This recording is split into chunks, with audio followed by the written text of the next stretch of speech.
All right, so the lab that we're doing today is Geologic Age Rocks. So what we're going to do is we're going to try to figure out the age of a bunch of sedimentary rocks. Now, before we do that, I'm going to give you an analogy that's very similar to what we're doing here. So what the analogy is,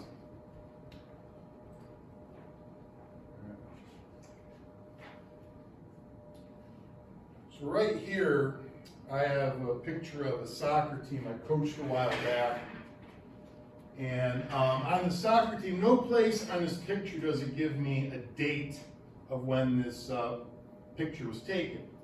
However, if I know when these players played, I can figure out what year the picture's from. Right? Now, in this picture, right, I'm in this picture. And I'm in this picture, and I was the girls varsity soccer coach there from 1999 to 2004. All right. So the fact that I'm in the picture narrows it down to one of those 6 years. All right. Now, there's another girl in the picture right there. I'll just call L. All right. Elle was a really good player. She started playing varsity in 8th grade. She played from 1998 to 2002. So if we're both in the same picture, then I got narrowed down to those 4 years right there. Right? There's another good player there. I'll call her M. And M played from 2001 to 2004. So if all three of these players are in that picture, now I got it narrowed down to either one of those 2 years. Right? Next, I look on here, and there's a girl right there. I'll call E. Right? E played varsity soccer from 2002 to 2005. So if all 4 of us are in the same picture, then that picture has to be from 2002. Right? Now, some people are more useful in narrowing down the years than other people were. Like Elle, she played 5 years, so seeing a picture with her in it really doesn't narrow it down that much, because it could have been a bunch of years. But there's actually another girl in this picture right there who, we'll call her O. O only played soccer for 1 year. Right? So O would be a good index person, because since she only played soccer in 2002, anytime I saw a soccer picture with her in it, I automatically know that picture's from 2002. Right? Whereas L played for 5 years, so she would not be a good index person, because seeing her in a soccer picture doesn't really tell you that much. All right, so what does this have to do with rocks? Well, the way you find out the age of sedimentary rocks is pretty much the exact same procedure that I just did there with that photograph. That I have a sedimentary rock, and what we're going to do is look at the fossils that are in that rock, and then by identifying the fossils, I can look up the lifespans of those organisms, and then I can plot their lifespans on a graph, and then I can see where they overlap, and then I can identify what time period the rock is from. All right, so the objective to determine which geologic period of formation a sedimentary rock is from by examining the fossils present. Using the provided diagrams, identify fossils present in the rocks from Portland Point. So Portland Point is a location just outside Ithaca, New York. And I went up there and I dug up a bunch of rocks from up there. And normally when we do this lab, I have students like go through the box of rocks and try to find fossils. This is like the paper version of the lab. So we're going to use a fake rock for this.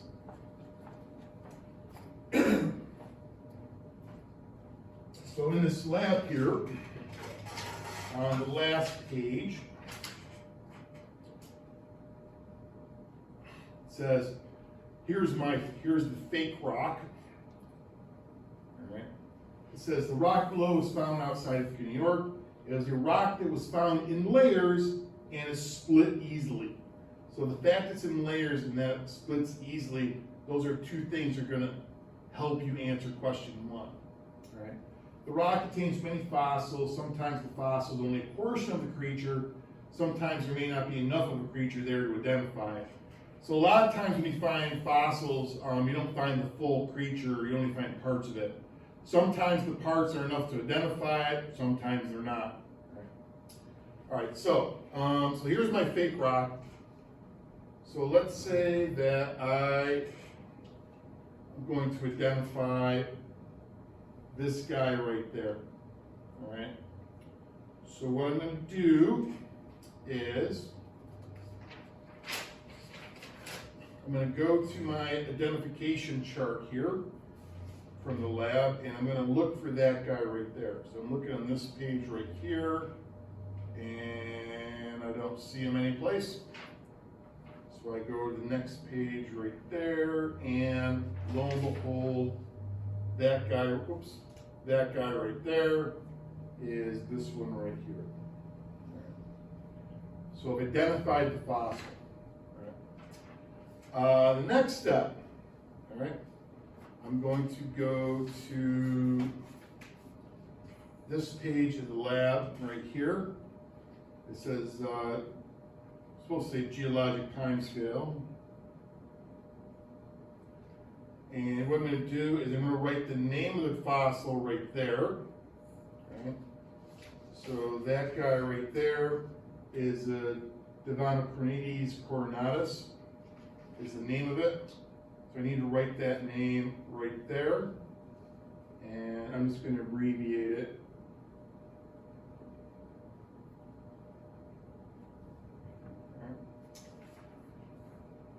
All right. Now, the next thing I need to do is figure out what time spans that guy lived in. All right. So, other page from my lab says a fossil range chart. And I'm going to find, I'm looking for Devanocrinides coronatus. And there it is right there. All right. And it lived from Ordovician to Devonian. All right. So on my chart here, I'm going to look. There's the Ordovician time period. There's the Ordovician time period. There's the Devonian time period. So what I'm going to do is I'm going to exit in. The creature began living there and it ended living there. So I know the rock has to be from one of those 3 time periods. All right. So let's find another creature in that rock. So let's look at this guy right there. All right.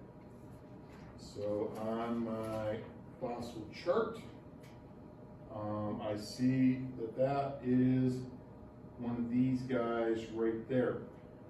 That is part of a crinoid. So crinoids had these stems. The stems, when they break, they fall into pieces. So that's part of a crinoid.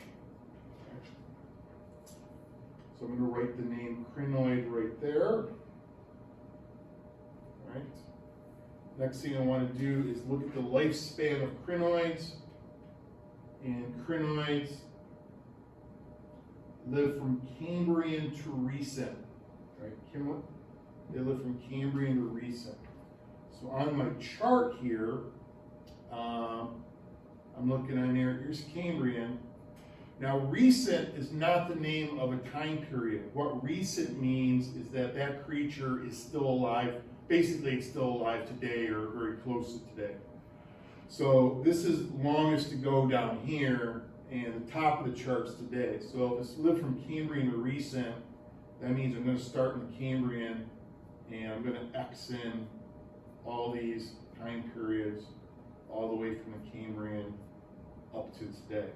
So crinoids, if I find a rock that's got a crinoid in it, it really doesn't tell me much of anything because, if the only thing I know about the rock is it has a crinoid, the rock could be 1 million years old, it could be 500 million years old. It doesn't really tell me anything.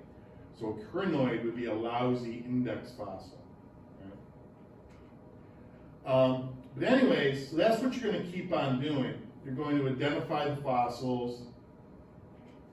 You're going to identify the fossils in the rocks. You're going to look up their names from these charts. You're going to look up the time span the creatures lived from this chart right here.